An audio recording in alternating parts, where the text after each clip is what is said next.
Hello, everybody. Welcome to Nintendo Expansion Pass here on Boss Games. I'm your host and I take side of Eddie B. Joining me is the one, the only Bossman himself, Mr. Corey Dirrig. Hello, good sir. Hello, I'm here. We're about to talk some things about things and things.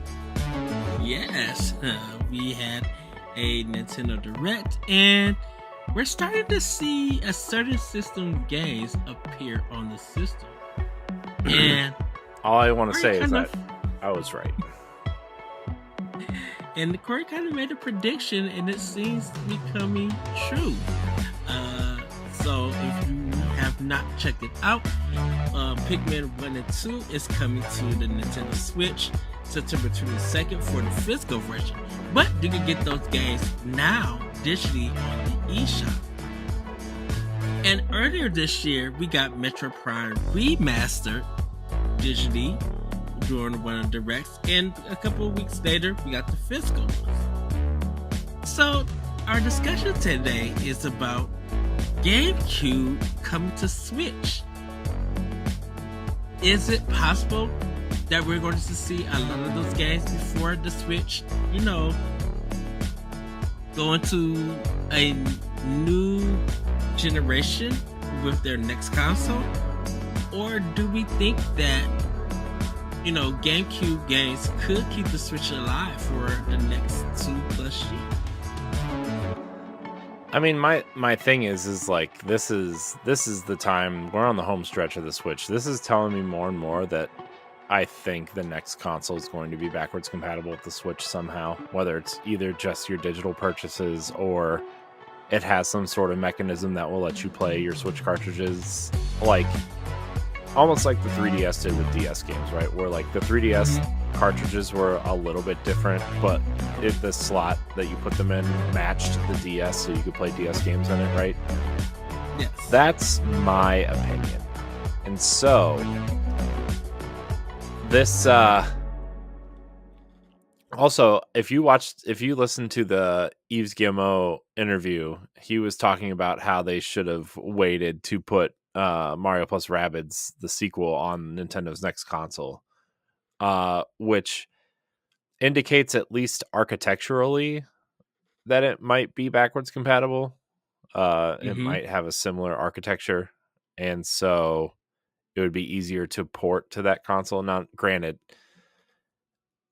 you could read into that like that, or you could just say, oh, well, maybe they should have just waited till Nintendo gave them a dev kit and they would have ported it, whatever. But my theory of GameCube becoming the remaster haven for Nintendo to kind of let the Switch live out its life cycle, it's coming true, man. So far, Ed. Okay, we got and GameCube and Wii games actually now, right? Because we got Mario Sunshine, Mario Galaxy, Skyward Sword, Pikmin 1 and 2, Metroid Prime, Bat and Kados 1 and 2, Tales of Symphonia, although that's not Nintendo directly, right? But yes, the GameCube remasters, man, they're happening. They're happening. And I'm very excited. Yeah, it kind of makes sense too, because it's an era that a lot of people miss out, but they still kind of want to experience without paying ridiculous amount of money to play these games. So why not, put them on one of the most popular systems of this time? Yeah. Of course, we like, because me, I'm just like, okay, time to do this Eternal Darkness remake. Come on, give us this Twin Snakes remake, remaster or whatever. And like, even though we get the Metal Gear Solid Collection, bring on Twin Snakes. Give us Metroid Prime 2. You got the Joy-Cons for it, but like we GameCube has so much that people miss. And we literally, this is a chance for a lot of people to get into why that era is so beloved. Because like I said, when we had this discussion, I'm like, if Paper Mario 1000 Year Door got announced, oh, that's more Switches being sold. Hmm. Yeah. So that's I wonder. So my other theory too was like, okay, so not the same thing, but very similar, right? So Pikmin Mhm. 3 came over, right? And it was kind of a success, and obviously they're making a Pikmin 4. So they bundled Pikmin 1 and 2 together on the physical collection, or you can buy the bundle and save $10, or you can buy them each individually for $30, right? Right. So I think what they're going to do, especially with Metroid, is that they're going to do the same thing with Metroid Prime 2 and 3, where like you can buy them separately digitally, you can bundle them digitally, or you can buy the cartridge that bundles them together. Is my theory for that one. Yeah. It for Nintendo in the business sense, it makes it like well, it makes sense for Nintendo business wise, I should say, to Hmm. do it that way. Hmm. Because like maybe some people don't want to play a particular game, so they could go to their favorite one that they want to have and get it, Hmm. and not have to worry about slugging through that like first game or something or second Hmm. game. And that really makes me wonder the possibilities of what could possibly come over. I think it's pretty obvious that we're getting the Zelda games next year now. Mm-hmm. Um, I think it's pretty obvious we're getting the Metroid sequels, right? And I mean we're even starting to get 3DS stuff over, right? Like the Luigi's Mansion Dark Moon. So like that opens up a Yeah, whole door of possibility, which like okay, the rumor was that Mercury's team's working on a new 2D Metroid game, but now since it's so close to the end of the Switch's life cycle, I wonder if it's a port of Samus Returns at this point, you know? Um I wonder if we're going to see any Wii games come over. Like I mean, there's so many possibilities that could happen now. That Nintendo's really kind of opened the door to. And I think Zelda is Metroid Prime 4, the door is still open on if it's going to be on Switch really or not, which I yeah, think it will be.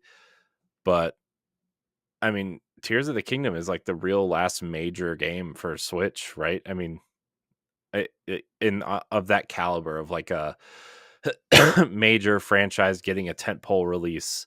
I mean, I guess you could say Super Mario Brothers Wonder, which looks incredible, by the way, but I don't know if people yes. consider a proper 2D Mario game, no matter how great it looks, no matter how long it is, how many levels there are, how great the secrets are. I don't think people consider that a tentpole game or like a triple A experience like Zelda, obviously.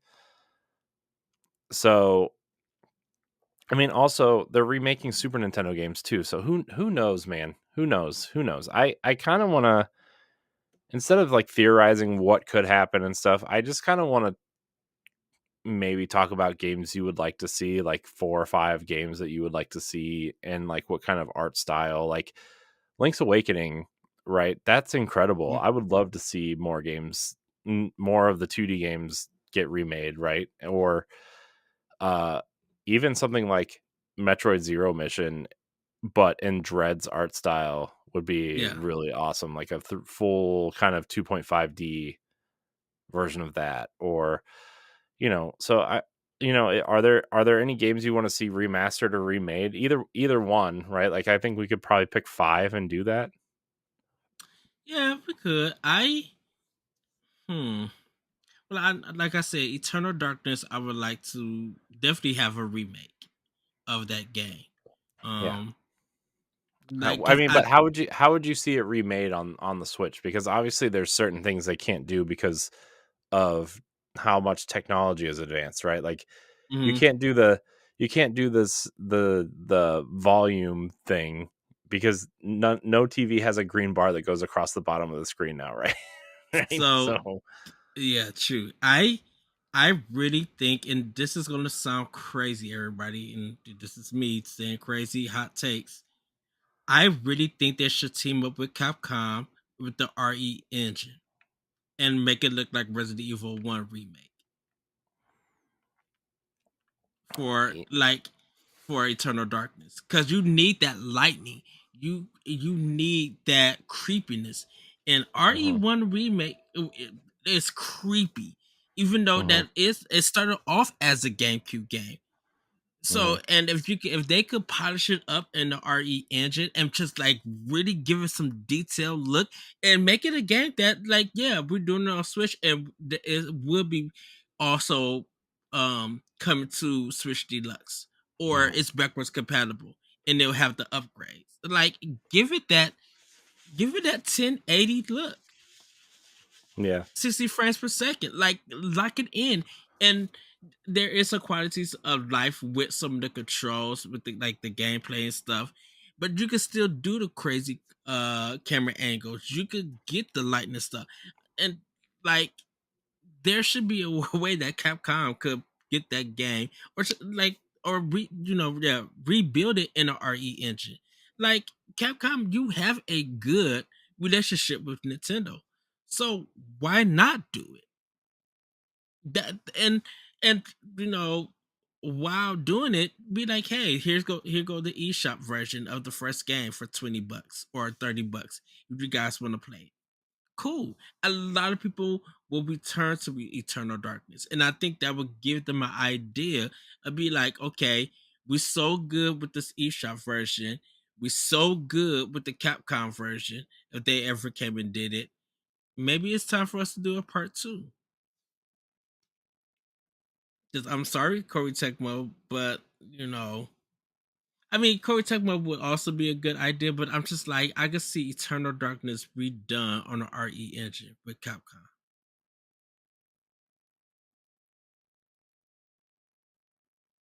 Are you muted?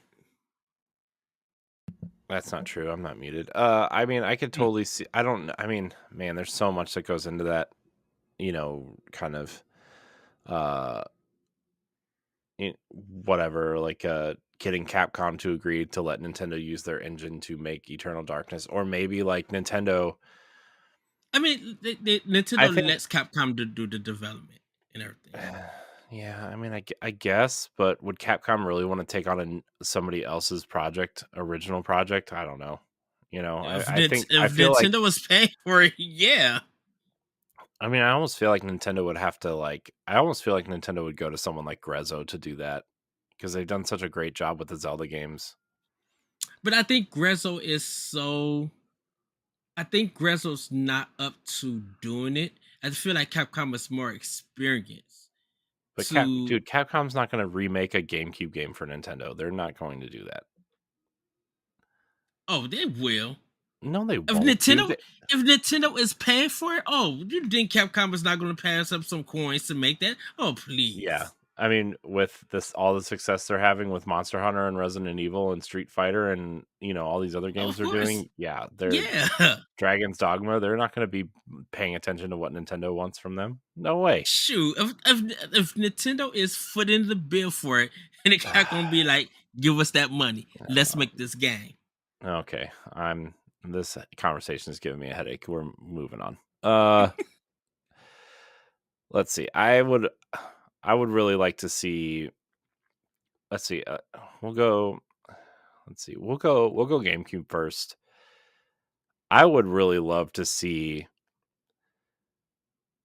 the Rogue Squadron games be remade. And Yeah. there's I mean, here's the thing. There is a 360 build of the entire trilogy out there somewhere that was supposed Hmm. to have like online co-op and multiplayer and all these features that implemented Xbox Live and leaderboards and stuff like that. There's a build out there. But then that company went like while they were doing that, they were also doing Two Human, and Two Human put them out of business, right? And now that build is just no. I don't know where that build is, but I mean, if you want to hear about it, there's a really fascinating interview. Ryan McCaffrey interviewed what's his face that used to run Factor Silicon 5. Valley. Factor. He I forget what his name is. But this interview was like 7 or 8 years ago. I don't even know how you would look it up, but it was like there was a build, and I guess it was like really running incredibly, and like they even had some sort of Connect Hmm. implementation into it. like to tell your squad what to do, which was cool. And man, just to see that game, especially now with the way they can make the Star Wars games look. I mean, look how incredible. Yeah. I mean, granted, not a Switch game, but Jedi Survivor or Outlaws or Battlefront or Battlefront looks on current hardware like Yeah. Star Wars. Those are some of the best games I've ever seen in my entire life. And so I think if you get the right team and whatnot, like you could totally do something like Rogue Squadron. And I know they did Star Wars Squadrons, which was, you know, kind of part Rogue Squadron, part X-Wing versus TIE Fighter, right? But like, man, what a cool trilogy to kind of remake and go through. And maybe you put them in chronological order, like the levels in chronological order. So you could just call it like the Rogue Squadron collection, and then like you would play through the games in chronological order. Like all the levels would Hmm. be like shuffled around and stuff. I think it would be really cool. Yeah. So that's my pick. I don't know who would remake it though. Probably someone like, man, I would say someone like Aspire because they've had so much Star Wars stuff, but they canceled that DLC for uh Yeah. uh old Knights of the Old Republic 2. They got the Knights of the Republic remake pulled out from under them. I mean, someone like Saber could probably do it. Someone like even someone, well, Panic Button's more of a porting house than a remake Yeah. studio. So I don't know who I you get think to do of, it, but I think that'd be super I mean, cool. if Obsidian wasn't bought by Microsoft, I think I would have given it to them for some reason. Why they don't make flight games? They make RPGs. Why would you? I I would give them the Knights of the Old Republic remake. Is what I would do. That's my opinion. Oh, That would the be flying cool. ones. Hmm. Knights of the Republic would be cool from Obsidian. Yeah. That would Um. be that would be my first choice to remake that. No, because they couldn't give it to Bandai Namco, even though they got Ace Combat. But that series is. I mean, I'm not going to go in and discuss who's going to redo it. I don't really care. That's just what I want. Uh, I mean, Nintendo could probably. I don't know. I'm not even going to go into it You because know, I'm going to say actually, one thing and then you're going to go off and say, "Well, maybe the Tekken team can make the flight game." And I'm like, goodness, if the Tekken team made a flight game, I think I would buy it just to see what catastrophe and terribleness that game would be. And this, although I do have a great idea, and I doubt it would ever come to Switch if they actually did remake this, but Shadows of the Empire from People Can Fly, the Outriders team. yeah, Yeah. yes, Give me that. yes. That's day one, dude. That's day one coin. Like that's day one pre-order coin right there. I don't care about Oh, the reviews. If that happened, yeah, man. definitely. Goodness. You mentioned Grezzo, and I think I would have them remake like Yoshi's Island. For me personally, I think I I would mean, have. who's making Mario Wonder? Have them remake Yoshi's Island. I think maybe Nintendo EAD. I mean, I mean, yeah, probably someone like that, right? I mean, Mm-hmm. that game looks so awesome. I can't wait for Mario Wonder. I cannot wait. It's. I had to do my pre-order for it. I think they're live now. I'll have to They are. I check. already pre-ordered everything that I wanted. Okay. I pre-ordered Pikmin I, 1 and 2, Pikmin 4, Mario RPG, and Mario Wonder. nice. Yeah, So because I know I got to get 2 copies of Mario Wonder, one for me, one for mom's. And I know she's gonna play that to like death. yeah, But yeah, um, yeah, but like Grezzo redoing Yoshi's Island, even though it doesn't need a remake, I kind of would like to see what they would do if they did do a different style and yeah. everything. Everything gets a remake. Just everybody remake everything. It's fine. Because I Do it. could actually see. I mean, Link Between Worlds. I would probably love Grezel the port. You know, like Yeah, I upres mean, it in. I definitely think those games. I definitely think like games on the 3DS and the DS probably could use some sort of Mhm. port. I would really like to see something like that. Oof, Um, please give me Hotel Dusk. Then I would love to have that on Switch. so, but I what else? mean, they actually could because Ghost Trick was on DS. Yeah, I mean, you got to get the touchscreen stuff out of there, right? But I don't Hmm. know how. I don't know. I think you I could. mean, I they think they can do it. They're professionals. They yeah. can figure it out. Um, man, what else would I? Hmm. What do you want, Ed? What do you want? Man, I kind of like, and I probably would have to go to the NES days Hmm. and stuff. But like, I'm just trying to stay modern with GameCube and Wii. Um, Oh, but Mad you could. World. Actually, I would love to see Mad World from Platinum Games. Hmm. Because that really got missed on Wii, and I think because Nintendo and Platinum Games got a better relationship.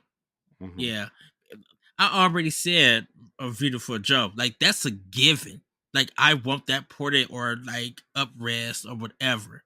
Um, to be on Switch. But like Mad Yeah, World, I would love to see what they could do with that.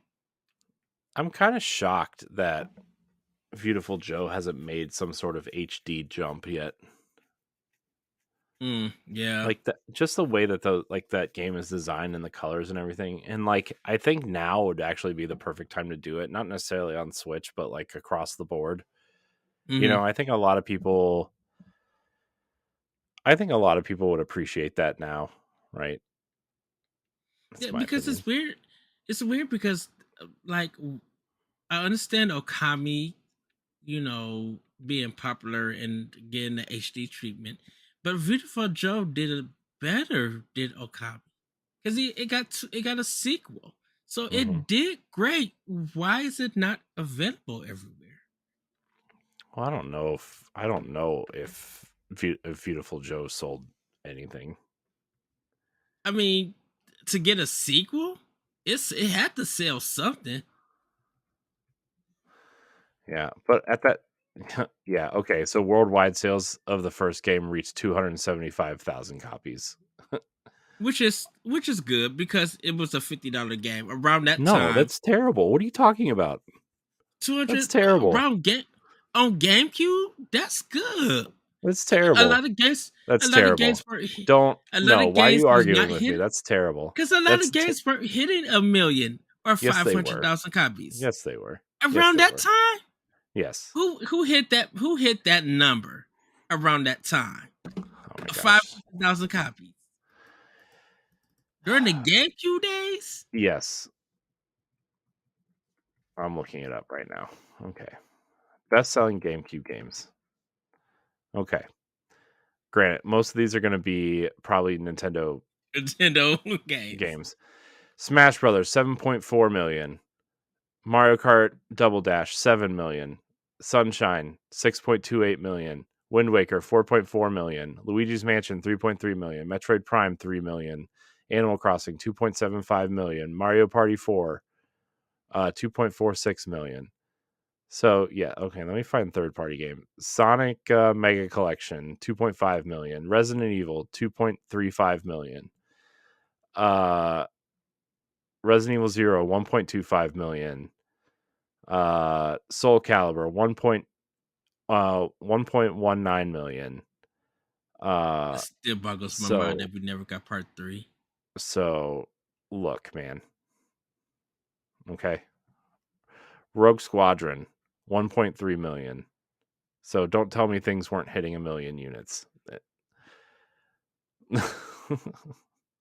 That's for a new IP. 275,000 seems definitely Low. at $50. It's low. It's a failure. Sorry, But then it's why a would failure. that want to get? Why would that get a sequel Probably and because not?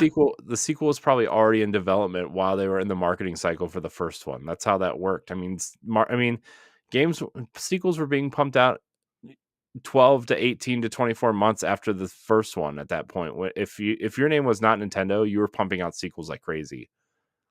Resident Evil 0 came out like a year after the Resident Evil remake, and then Resident Evil 4 came out like 18 months later. I mean, those games were being pumped out, man. Mm-hmm.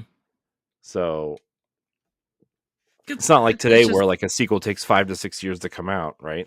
for So no reason. Um, cause that's why I'm just like, well, look up Akami. Okami sold terrible too. I mean, it probably sold better than Beautiful Joe, but it sold terrible. Okami game, what PS2 sales? It Yeah. didn't come to GameCube, did it? Mm-mm. Okami PS2 sales. If you want to be a Patreon producer, head on over to Patreon, patreon.com/BossRushMedia, and find out which tier is right for you. Our Patreon producers at the $5 tier or higher for this month are Adriel Munger, Austin Campbell, Celeste Roberts, Christian S., Sana Dirrig, Francisco Santillan, and Rebecca Jewell. Thank you for your continued support. Sales. Cause There I'm we just, go. I Hold think on. 270,000 copies on PS2, which had an install base by the end of the generation of 150 million. so. That's 5,000 less than 0.3% of people owned Okami. Boggles my mind. Why? Because I think that game's incredibly overrated. It's my opinion. it's a great game. Because it got the HD treatment across the board, and Beautiful Joe hasn't been touched and stuff. And people it might be a cult classic or a niche game, but people do enjoy Beautiful Joe. And of course, I No, I'm feel not saying like, people don't enjoy it. I'm just saying it didn't sell anything. and I think that was the thing about it. It's just like normally Capcom be like, if a game doesn't sell well, it wouldn't get a sequel. And so that's why I was wondering. I'm just like, how in the world did Beautiful Joe get a sequel if it sold that number, but not Okami?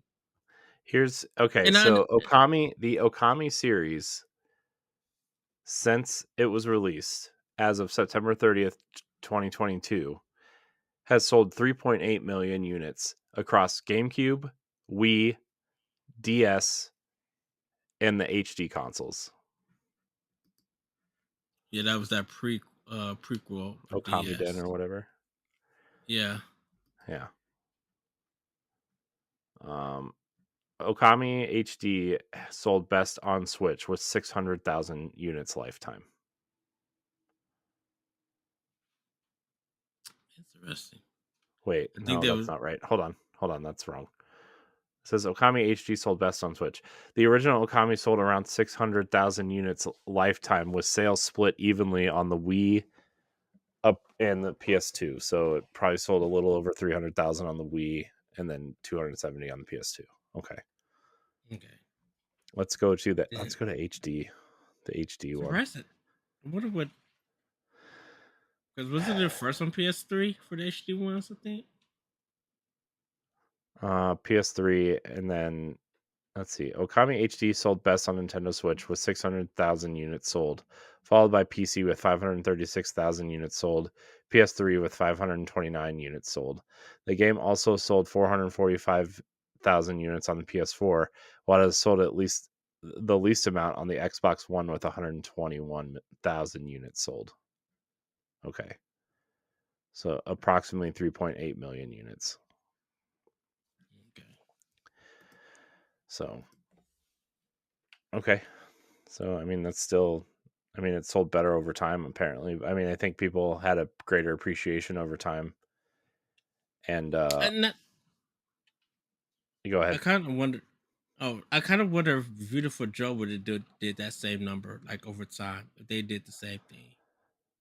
Yeah, but I mean, you could have done the same thing to all those games, like Killer 7 and Piano 3, Hmm. and like you could have done that to all those games. And I don't know.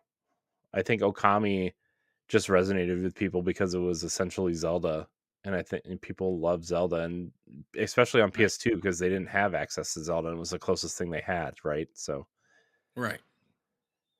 oh And it man, was kind of PS2. like it definitely was a new art style, um, Yeah, with the look and stuff. And I think it was that that was time. Clover, right? That was Yeah, Clover before they became Platinum, right? platinum. Yeah, both games Beautiful are Joe, closer. yeah, Beautiful Joe too, right? So, Yeah, and so yeah, I believe it. I think this is when the split of Japanese and American games will start to happen in our thing. Because I definitely when it hit to like when we transitioned to the PS3, Xbox era, it really became more about Western games, Yeah, rather Nintendo still being connected with Japan. You yeah, know. this definitely seems like the time when like uh you know Japanese games were kind of on the like I mean, you saw Capcom with Resident Evil 5 and 6, right? They were essentially Gears of War clones at that point. Mm-hmm. And you saw a lot of Japanese developers, they either tried to be Western and didn't appeal to because they were trying too hard, or they didn't adapt, and like they were in a downward spiral. And that, I mean, I'm glad Japanese games are starting to see you know the I'm glad they're starting to do more now, right? Like do better Yeah. over the last decade or so, right? But man, I mean, everything was turning into shooters and action games at that Yeah. time. They yeah. I mean, yes, Capcom brought the idea with the over the shoulder gameplay, and a lot of American companies took that idea and ran with it and made some phenomenal games. Like, of course, Yeah. Spec Ops the Line, but Gears of War. Like, if you think of over the shoulder third party American game, that's the number one that's going to be at the top. And it's so funny because Cliff Bleszinski even came out and said that Resident Evil 4 was like a huge inspiration for Gears. Mm-hmm. So, I mean, I know some people don't like him because he's too, he's got His whatever, but personality. I think I still think he's like one of the greatest visionaries that we've had that I don't think he gets enough credit for. Uh, between Unreal Engine and Unreal Tournament and Gears of Mm-hmm. War, and I mean the progenitor of Fortnite, right before he left Epic, right? I mean, like I mean, obviously Fortnite is totally different than what he kind of went into, but Vision. Fortnite wouldn't exist without him, I think but the fact that he was so inspired by those games to make Gears of War was like pretty telling, to make a third person shooter horror game. Mm-hmm. So, It was just, yeah, I think it's just like with him being young, just rubbed some people the wrong way in a sense. And I yeah, but think it was just like, to me, I think it definitely was an ego thing that's the vibe that I got from him. So that's why I was just like, nah, I can't deal with Cliff Bleszinski. yeah, now he's doing the Britney Spears musical. He's producing the Britney Spears musical, which is Oh apparently a wow. big hit, by the way. Kind of Well, funny. good Kind for of funny him. you go from like Unreal Tournament and Gears of War to Britney Spears and musicals and stuff. Seems like the totally opposite direction.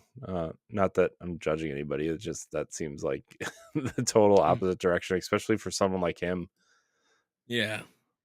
But I wonder if he'll ever make another game. I, I think he will, but I think he needs to make another story driven game. Like I want him to make something that's not a shooter. Or something. I'm like, I want you to try something new. And I know we had this discussion before. Like I just want him to try something new, and I'd rather it be like a small project to help people remember who you are as a Mhm. developer, as a creative, and everything. because I think like you make some great games. I just need to see your greatness applied to something else because you stuck with the shooting generation, and for that, like stuff got canceled. You know, Yeah, people people weren't thinking about that, so I would rather them try something else. Him try something else. yeah. But what about you, Corey? What else would you like to see? um, so I would actually really like to see an HD version of the last story, for Wii. Yeah.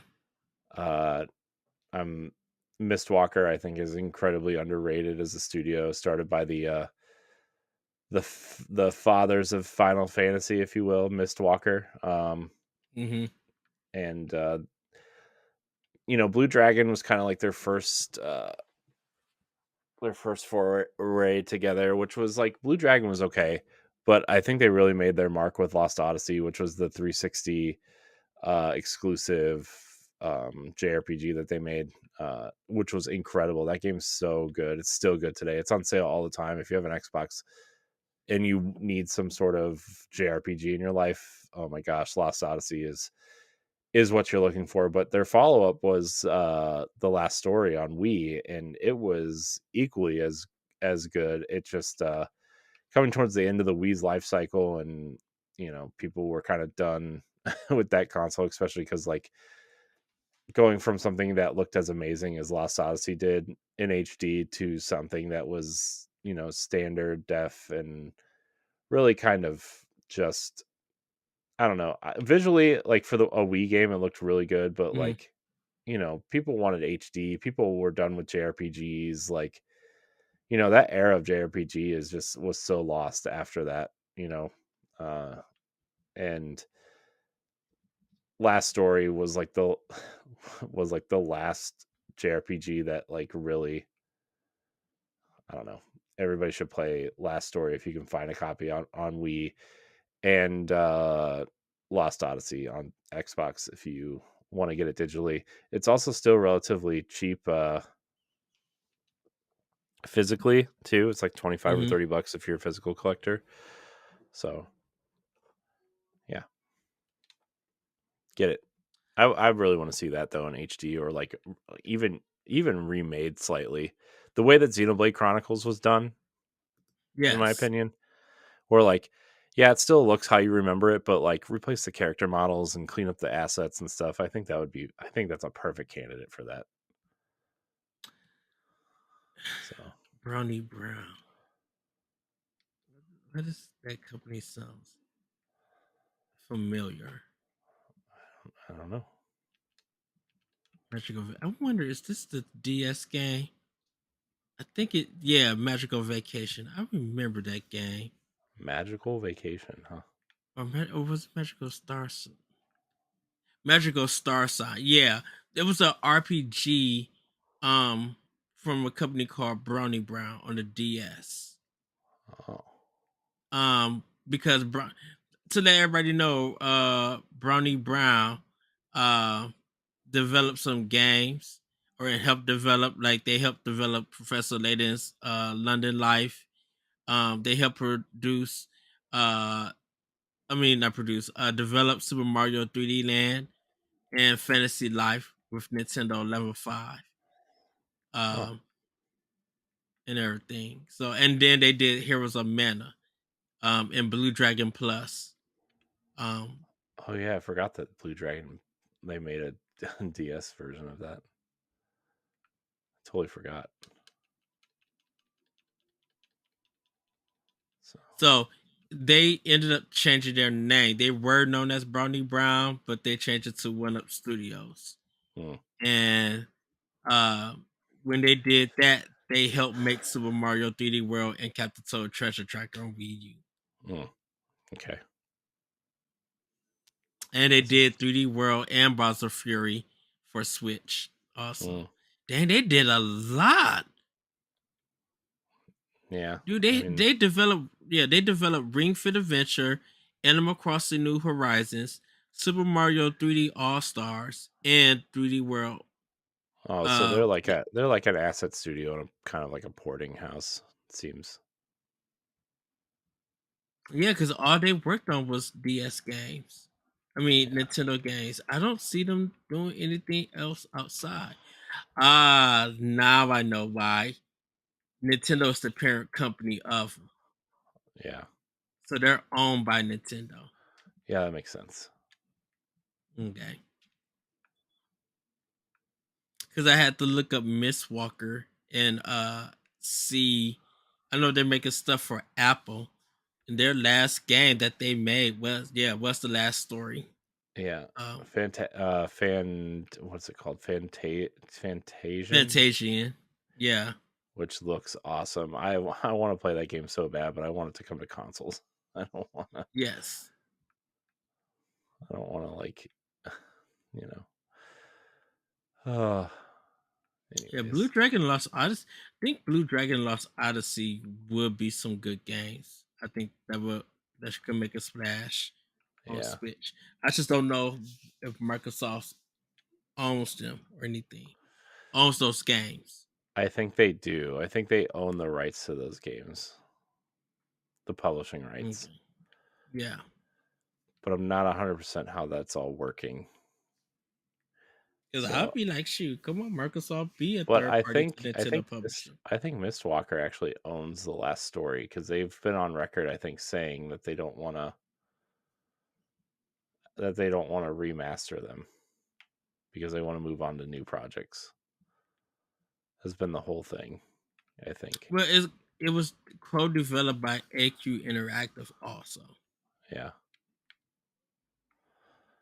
So, Oh, because Nintendo did the publishing and uh XE did the North American publishing. So I think Nintendo published it, and yeah, it's showing that they published it in Europe and in Japan, and XE did it here. mhm. So Okay. Yeah, that makes sense. yeah, So,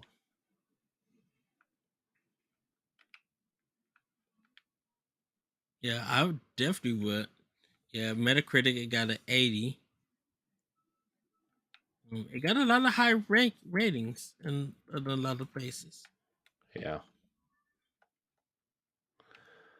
So that would be my pick. What what did you just pick? Blue Dragon. What did you pick? No, no, I was just was saying that they helped develop Blue Dragon and Oh, stuff. I think Brownie went up and stuff. And Miss Walker. I think. Hmm. Of course, I want Tatsunoko versus Capcom to be on Switch, but that's probably another licensing hell for Capcom. So, um, man, like, of course, Mario Kart Double Dash I want, but I'm like, we got Mario Kart 8, and 9 will be on the next platform. Um, I mean, next generation. So, yeah. I mean I mean, Mario Kart. I mean, man, what do you do, man? What do you do for Mario Kart 9? Like I don't even know what you do at this point. I mean, right? Because Mario Kart 8 is perfect. It's so good. I feel like it's gonna get like Fire Emblem 3 housed in a sense, where the next one is gonna be good, but people are gonna go back the to the previous game. Like Fire Emblem Engage is good, but it's not Three Houses. So people are gonna go back to Three Houses and get that Fire Emblem enjoyment.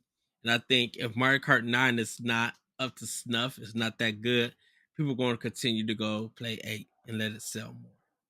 Yeah, I mean, I don't even know what I would want from a new Mario Kart at this point. I mean, new tracks, I guess, but like, what do you do? New items, new characters? Do you do Nintendo Kart finally so you expand your kind of not only your roster but like Hmm.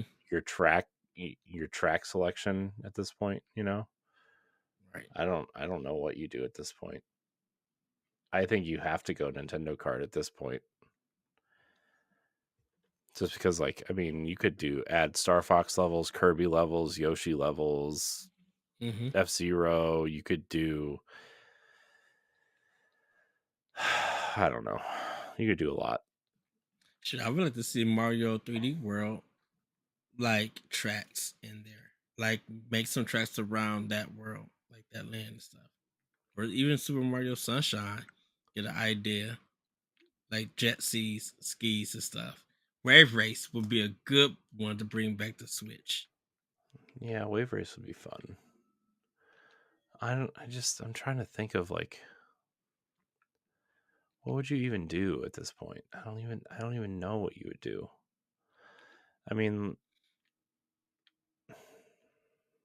Because at this moment, like remaking games from previous Nintendo stuff will be great, but I think even porting from 360 and PS3 and again some up res stuff, people will, I think, go and play because they didn't give it a try.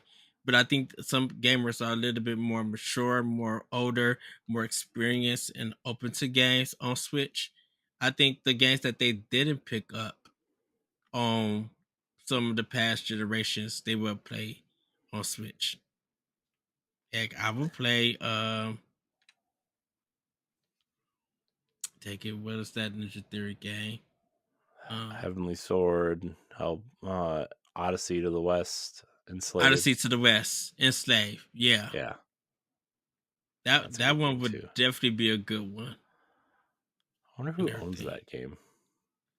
Bandai Namco. Yeah. Man, that game would Ninja be Theory only awesome. just did development. Yeah, saying that game would be awesome. Yeah. I I think Enslaved is pretty good. I think most I people just should don't like probably the try that. ending. Yeah, well, should play it. It's still good. No, no video I game has a I good ending. Video game endings are I no beat it good. on yeah, I beat it on PS3 and everything. Uh yeah, shoot. Heavenly Sword, that just needs a whole remake and take out some of this uh Yeah, but Sony owns the IP, and Ninja Theory is owned by Microsoft. So, yeah. It's a beautiful and game in motion. yeah, I really like that game. It was a great holdover for like people waiting on God of War 3. That game was pretty good. I just didn't like the motion thing for some like Yeah, well, I mean, every game was trying to use 6-axis, right? So, the 6 axis layer. I yeah, actually uh that's a game that yeah. Mm. Factor 5, I think. Layer. Yeah, no, I know Layer. Yeah, I mean, yeah, it was the same studio that did Rogue Squadron. Man, Uh, Layer, man, what a interesting, terrible game. uh, I I seen it in stores, even though I didn't have a PS3, and I'm like, nah, I'm good. I read the reviews in the EGM. That's like I'm good. Um, you know what? I know EA wouldn't do this. I'll just turn it to my Xbox game, like some of my past games. I would love to see Black finally get a sequel. Well, they did, and it sucked. It was called. Remember that game Body Count on 360 and PS3? I heard of it. Was that actually Black too? It was the I don't remember if it was a sequel to Black or like a fall. It was the follow up to Black from that studio, and it was really not good. Because I never knew how Although I if they wonder if ever like finished the story for I it. mean I wonder if I don't even know if Black would even hold up today. To be honest with you, I think there's a lot in that game that was really interesting. I think the sound design and the Hmm. way the guns sounded and felt was like the big draw for that game. and Yes. it initially being like an Xbox timed exclusive or whatever was like Mm, also a big draw for Xbox players who wanted something that was more military and not Halo or Call of Duty at the time. Uh, yes. or like I guess it would be like a modern shooter and not like a space shooter or World War II shooter. So I think Black kind of filled that void and people liked it for that. But I don't really know if Black is really that great of a game, to be honest. I mean, it was good. It was fun, but like It was fun. I can't tell you. I don't remember anything about Black, and I played through the whole thing. Maybe that's just I my brain know. being broken, but I no, I know they was chasing somebody, and then the way that it ended, like it did like a fade out, so it left the game. It kind of felt like they left the game unfinished. They didn't conclude it well. So I'm just well, like, what the yeah, but heck? I don't, Oh, yeah, we already know, Corey. We probably could agree about this. Army of Two, 40th day. yeah. I I know we wouldn't. said it before. I think Army of Two would actually be pretty cool today. I think a co-op shooter, maybe. I think the mask element would add a huge thing. I don't know. Mhm. I thought Army of Two was actually really fun. The second one especially. Yeah. The first one was interesting, but the second one was really good. I just feel like if EA's gonna support Nintendo and put some of the games on there, which I don't think they will next generation, I think Army of Two 40th Day would be a good way because people remember the game, and I think that would get people involved of playing that series again, and I think that would grow more interest to be like, okay, let's just release the trilogy, and if there is sales and interest, maybe we could Well, do a part four. the first one is backwards compatible on Xbox, but the other two are not because of licensing agreements and licensing reasons. Like, there's a lot of licensed music and a lot of Mm. like licensed material in those games for some reason. I mean, like the music and stuff, I guess.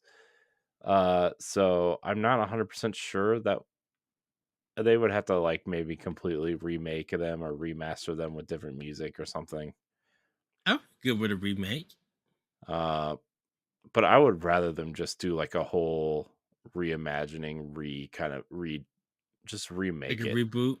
Yeah, like, yeah, a reboot. Like, keep the story kind of whatever, but also like Hmm. just yeah, That would be very interesting to say the least. yeah. Any final games? I don't know. There's probably a lot. We kind of just wasted everybody's time. We're just kind of BSing on this podcast. It doesn't matter. It's fine. You all get over it. I think the GameCube and the Wii are just ripe for remasters, especially Hmm. for how Nintendo likes to run their stuff.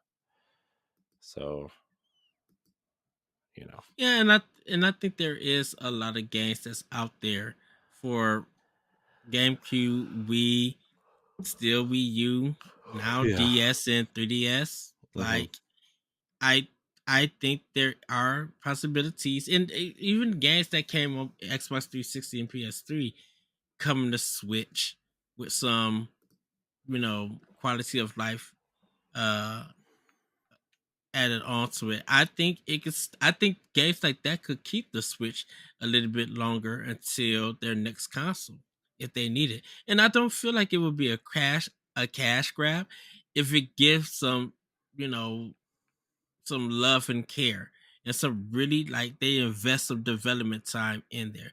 It's gonna be some money, but I think they will get that money back if the reviews and the talk about these games come out being eights and nines, and people talk about those games more and more, because of course they're gonna end up getting ported to the other consoles. But give Nintendo that exclusive, give it for Switch, and see how it does. Yeah. You know. Yeah. So that's But that's my opinion. yeah, that's all I have. So All right. But everybody, that's going to be it for Nintendo Expansion Pass. We want to know what games would you guys recommend or would love to see on Nintendo Switch from past consoles. A remaster, a remake, a port, a reboot. Let us know. All right. With that, everybody, have a great week, have a great weekend, and we'll talk to you later on Nintendo Expansion Pass. Bye, everybody. Bye. Nintendo Expansion Pass is part of Nintendo Power Block and is a product of Boss Rush Media LLC. The show is recorded from our headquarters in Akron, Ohio, and is hosted by me, Edward Varnell. My co-host is Corey Dirrig. You can find Corey at I Am Corey in HD on Twitter and Instagram, as well as hosting the Boss Rush Podcast and Tower Casuals, the Destiny Podcast. Follow Expansion Pass as part of Nintendo Power Block and on all social media platforms at Power Block Podcast. You can also follow Boss Rush Media and Boss Rush Network on all major social media platforms. Join the Boss Rush Network Discord and Facebook groups to interact with other friends and fans. Thanks for listening, and we'll see you next time.